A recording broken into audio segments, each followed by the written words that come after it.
Susan Crawford just won a seat on the Wisconsin Supreme Court, and the ripple effects of this election are going to be felt far beyond Wisconsin. Let's talk about what happened, why it matters, and what it means politically. First, what actually happened? On Tuesday, Susan Crawford, a liberal judge from Dane County, defeated conservative Brad Schimel in a high-stakes race for Wisconsin's Supreme Court. She secured about 55.5% of the vote, a decisive win in a pivotal swing state. This race became the most expensive judicial election in American history, with nearly $100 million spent. A significant portion came from high-profile donors. Elon Musk personally contributed over $25 million to support Schimel through affiliated PACs. Donald Trump also endorsed Schimel, aligning their interests in this critical race. On the other side, figures like Barack Obama and George Soros backed Crawford. So, while it was a state-level judicial race, it played out as a national proxy battle between influential political forces, and Crawford emerged victorious. So, why does this matter? Crawford's win grants liberals a 4-3 majority on the Wisconsin Supreme Court, shifting control in one of the nation's most influential state courts. This court will preside over contentious issues: abortion rights, collective bargaining, voter ID laws, and redistricting.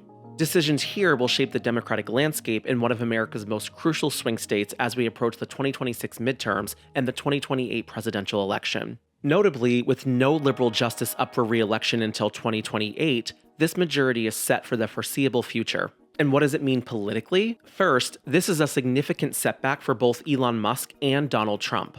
Musk's substantial financial investment in Schimel's campaign was a clear attempt to sway political outcomes. However, Wisconsin voters rejected this influence, signaling that even vast sums from tech billionaires can't guarantee electoral success. For Trump, who publicly supported Schimel, this loss adds to a series of political challenges. His administration is already under scrutiny, particularly concerning the Department of Government Efficiency, or DOGE, led by Musk, which has faced criticism for its aggressive cost-cutting measures. Reports suggest that Musk may soon step back from his role in the administration amid perceptions of him becoming a political liability. Second, for Democrats, this victory offers a glimmer of hope. After the 2024 presidential loss, the party has been searching for direction and momentum. Wisconsin is arguably the most competitive swing state in the nation. And while it's important not to overinterpret a single judicial election, Crawford's win indicates that Democrats can still mobilize support, even in challenging political climates. However, looking ahead to the 2026 midterms,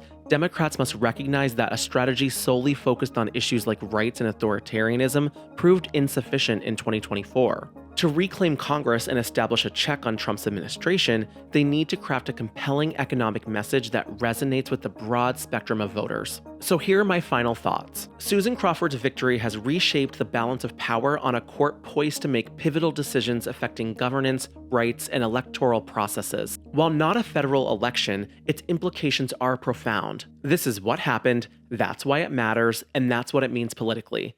I'm Addison Voss. See you in the next one.